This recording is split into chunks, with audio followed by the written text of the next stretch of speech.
What is up, boys and girls, ladies and gentlemen? Welcome back to the channel. So as you can tell, it is dark outside. And what that means is I'm out in the garage, probably a little later than I should be. But with that being said, last couple videos have pretty much just been track only videos. Haven't really showed a lot of work going on. Mainly it's the end of the year and I'm trying to get as many race days in as I can. And currently it is November now. And we're in the last months of one of the local tracks, their last few test and tunes. They're doing test and tunes on Sundays. So it is Saturday night. And I'm out here. I've been out here all day actually, messing with the Ranger because we're going to take the Ranger out tomorrow and do some final testing with it. I did, however, change the turbo on the Ranger. We had the on-3 70mm on it. We went to the track, I think, 3 or 4, maybe 5 times with the truck. Probably made, I have to look back at the data logs and stuff, but the truck's probably made, I don't know, 8-10 passes total. Fastest pass we had was out there at St. Louis, was a 10:58 at 127.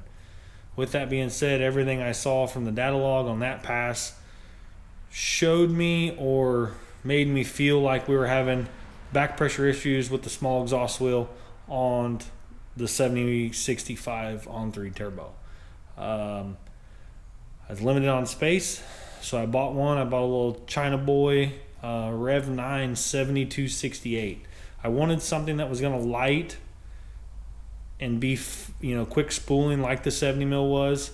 So I didn't want to go super big, but I wanted the capability to be able to, make a little bit more power more efficiently or make the same power a lot more efficiently. But anyways, I'm going to throw in a couple clips here. I think I had GoPro issues or I was busy. I don't know. But I'll throw in a couple little clips of me working on doing the turbo swap on the Ranger, going from a 7065 to a billet wheel 7268. So let's click over and I'll show you what I was doing there.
So, like you saw there, we got the turbo switched out. Had to do a little modifying to the downpipe. No big deal, whatever. But as of right now, we had issues today where, well, here, I'll show you. I was getting it ready, I was putting the wheels and tires back on it, and then realized when I was after St. Louis, I put the stock steel wheels back on it, and in doing so, finding out that the stock steel wheels did not want to fit over the hub bore on the axle of the 8.8. So the hub bore on the wheel for the stock 7.5 is too small. The wheel wouldn't fit on it, so I had to run a spacer.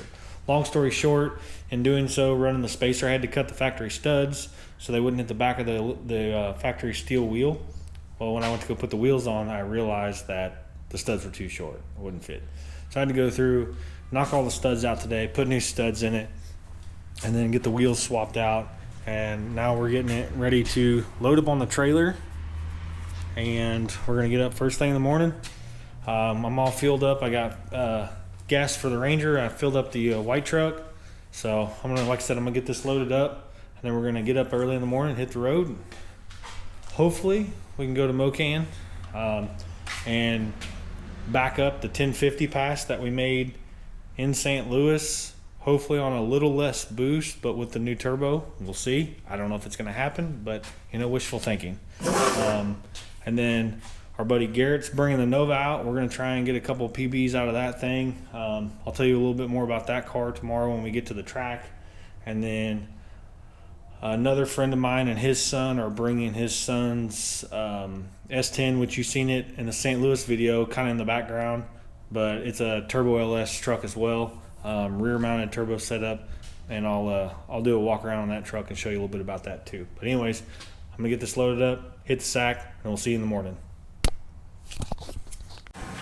So we made it out here to the track. We're just waiting on the track to start making passes. So we'll probably drive up and down the return road a little bit, put a little bit of heat in it before we go out and make a rip. We're just now getting started. They just ran the first couple cars, and we're probably, I don't know, 6 or 8 cars back, and we're gonna make our first pass in the Ranger with the new turbo. We're actually gonna try out the Draggy today too, and do some comparisons with the time slip versus the Draggy and stuff. I've had this thing for a while. I haven't been able to use it, so I'm gonna attempt to use it today, and hopefully it works out pretty good. Then I can log all this stuff and use it for future stuff, and then maybe if it works out good, then I'll start to use it with the boost knuckle. And then this spring we get the Civic out, then I'll start using it with that too, because it'd be nice to log all this stuff. But anyways, we're gonna start up, get up here in the burnout box, make our first pass.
Up on the back end of the track, so that's good.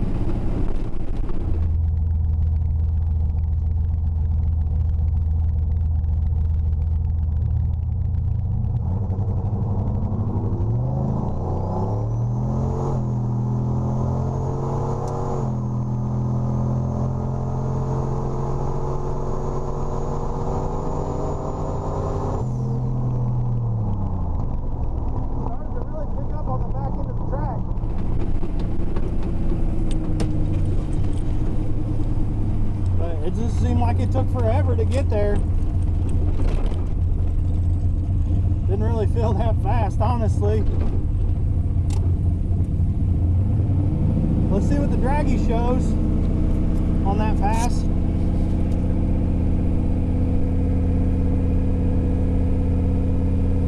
Yeah, it shows a 11:59 and 7:45. But I left it in second gear on accident and forgot to pull it back into low. So that sucked. But we'll go back, we'll pull the data log and see what it looks like, but it definitely short shifted from first to second because I didn't shift it. It shifted on its own. So, all right, guys. So we changed the wastegate spring. We're going to try and run a little bit more boost and see what happens.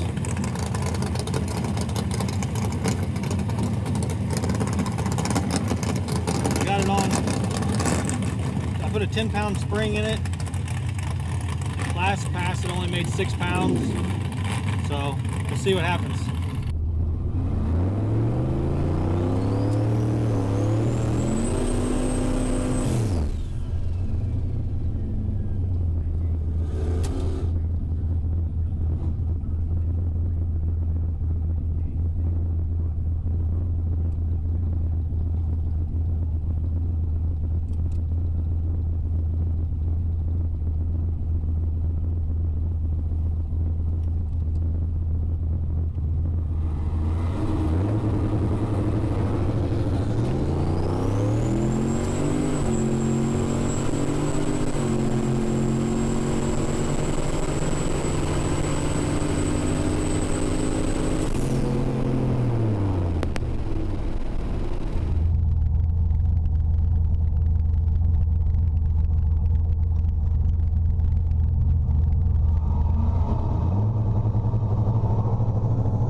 Okay, IAT's got hot, like hot for me anyways.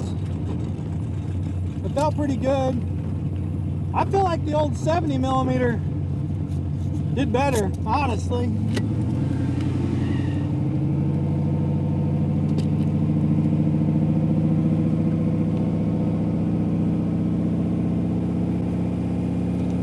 mean, I really feel like that old 70 millimeter just made way more steam than this 7268 did. Granted, I'm on E85, so, I was on E85, now I'm on E30. So, I mean, there's a little power difference there, and the fact that, you know, it made a little bit more boost. It was on like 12.5 pounds at St. Louis. The DA was better, you know, it was 60 degrees. Here it's almost 80. So, I mean, there's just a lot of variables. I guess I can't be too upset. Let's see what the Draggy says. Oh. Draggy shows a 1089, 124. It still doesn't make the mile an hour. I mean, it just not there. It went 698, 101 based on the Draggy and a 168, 60 foot. I'll have to compare that to the passes at St. Louis and see what we got.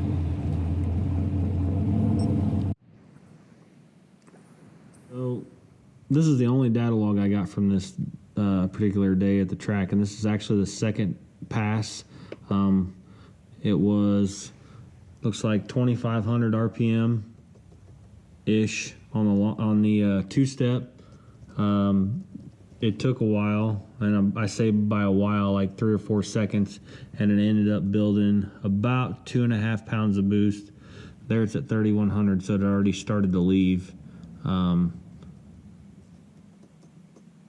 Yeah, see there you can see where I went from like 80%. That's where I'm on the two-step, and it built about 2 pounds, 2,500 RPM. And then once you see the TPS go to 100%, that's where I've let off the button, and then it starts to creep up from there. But ramp it up in here and see where I made the gear change from 1 to 2. I am short shifting the crap out of this thing. This is at 6,000 RPM, 6,100.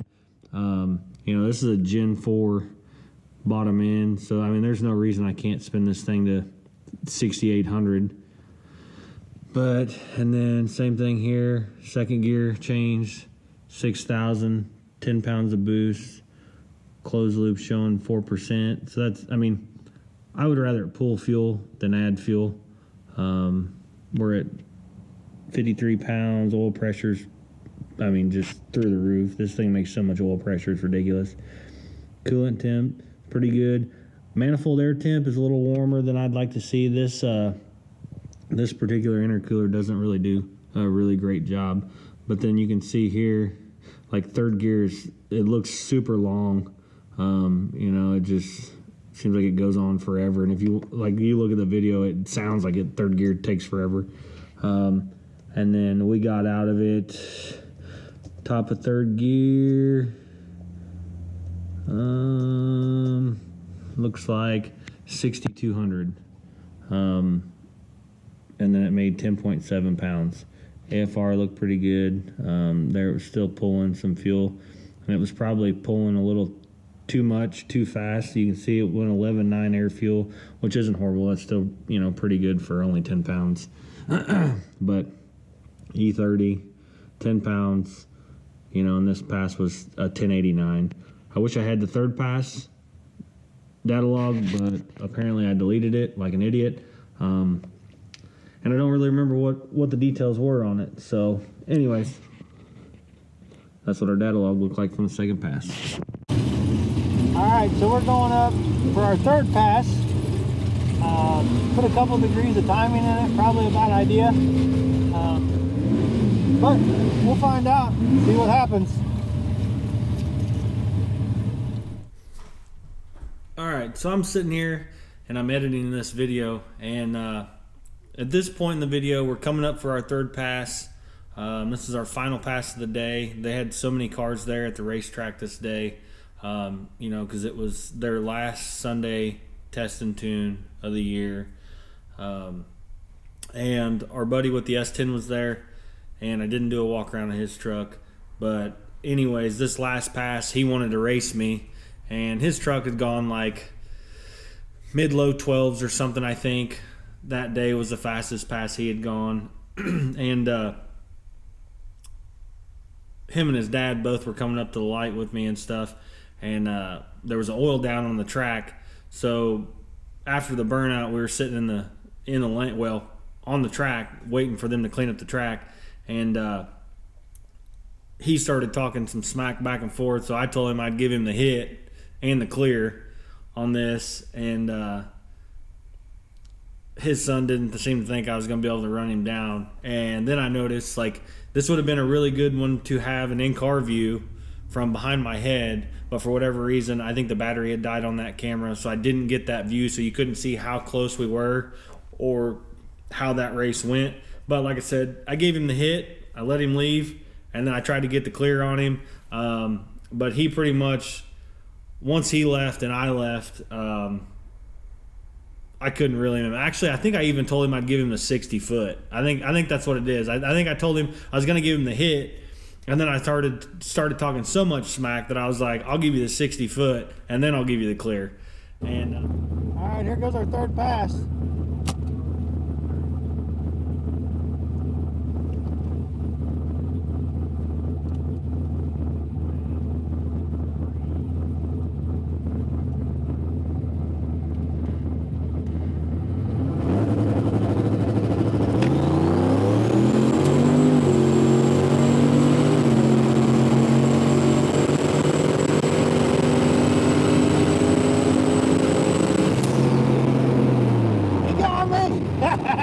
He got me.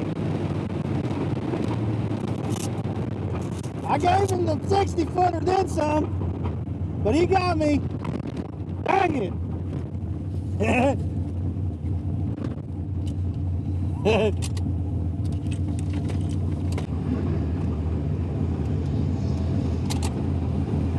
Thanks, sir.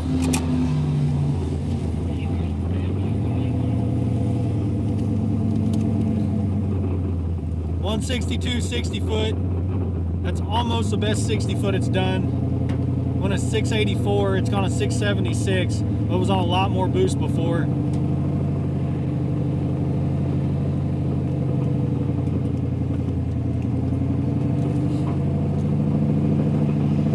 I almost had him, damn it. all right, so what an awesome day that was, the track. Had a lot of fun. Was super nice day to have for the last race day of the season. Don't really know what's to come of the Ranger. You know, I've kicked around the idea of possibly selling the truck. I don't know. I just love that little truck, and it'd be tough to part ways with it. But now I'm kind of getting greedy, and in the back of my head, I'm thinking, man, could I really hit a 9-second pass with this truck and really see what that 7268 is capable of? I don't know. We'll see. Let me know down in the comments what you guys think. Should I try and sell the truck, use that money on another project, or should we try and push that little Chinese 72mm turbo a little bit harder and see how fast we can actually get this truck to go? But anyways, like I said, leave comments. Let us know what you think. Don't forget, guys, comment, like, subscribe. Thanks for following along. We'll see you on the next one.